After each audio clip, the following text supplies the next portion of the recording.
विवेकानंद युवा भारत इस श्रेणी के श्रोतागण, रामकृष्ण आश्रम के मेरे साथीगण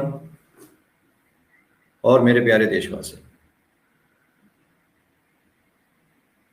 स्वामी विवेकानंद और भारत।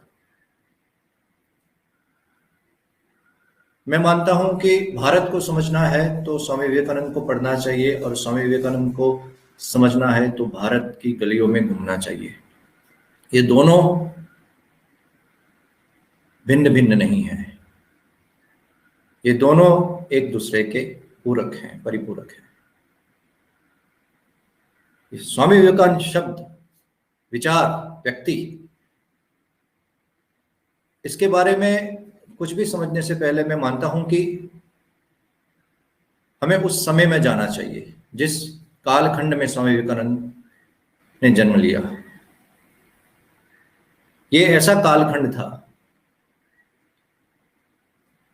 इतिहास का ये एक ऐसा कालखंड था जो अपने आप में गुमनाम बनने जा रहा था, गुमनाम हो चुका था, अंधेरा घना हो चुका था।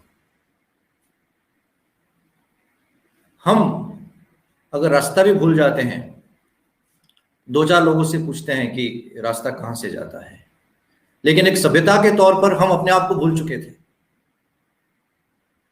और चूंकि हम भूल चुके थे अपने आप को, इसलिए हम औरों से पूछने लगे थे कि क्या तुम मुझे जानते हो, और बाकी लोग जो हमारी व्याख्या तय करते थे, हम उस व्याख्या के हिसाब से अपने आप को ढालते थे। हम अपने आप को भूल चुके थे, हम अपनी आध्यात्मिक धरोहर को भूल चुके थे, हम हमारी विरासत को भूल चुके थे, हमारे पास जो गुरु है उसको हम खो चुके थे। इसलिए हम हमारा मार्गदर्शन ढूंढ रहे थे पाश्चात्य भौतिकवाद में।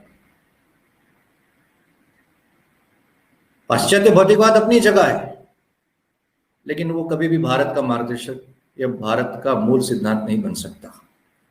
उसके अपने अच्छे पहलू हैं, लेकिन हमारी मशाल हमें ही लेनी होगी। ये विचार स्वामी विवेकानंद ने दिया। एक राजकीय परतंत्र रूप से समाज उस वक्त न केवल राजकीय परतंत्र था, राजकीय परतंत्रता तो एक सतही समस्या थी। उस राजकीय परतंत्रता की वजह से जो दीमक हमारे मस्तिष्क में छा रही थी, हम खुद सोचना भूल गए थे। हम हमारा 6000 वर्षों का इतिहास भूल चुके थे। हम अपने आप पर शंका करने लगे थे। तो ये जो दीमक है राजकीय परतंत्रता की, वो हमारी आध्यात्मिक परतंत्रता भी बन रही थी, हमारी सामाजिक और सांस्कृतिक और आर्थिक परतंत्रता भी बन रही थी। हम न केवल राजकीय गुलाम थे, हम मानसिक गुलाम भी बनने लगे थे। हम भूल चुके थे अपने आप को। और इस अंधकार युग में स्वामी विवेकानंद एक ऐसी घटना है जिसने दिया सलाई का काम किया, जिसने एक मशाल का काम किया, जिसने हमारा परिचय हमसे करवाया, जिसने कहा कि तुम कौन हो, तुम क्या कर सकते हो, भारतवर्ष क्या है। भारतवर्ष वो नहीं है जो कोई अंग्रेजी इतिहासकार कहेगा, भारतवर्ष वो नहीं है जो कहीं विदेशों की सभाखंड में चर्चा से तय होगा। भारतवर्ष क्या है वो हमें खुद ढूंढना है, हमें खुद खोजबीन करनी है, और हमारे पास है। ये इस घटना को समझना होगा। अगर हम उस वक्त का जो अंधकार युग था उसको समझेंगे, उसको थोड़ा बहुत महसूस करेंगे, तो हमें पता चलेगा कि इस दिया सलाई में, इस मशाल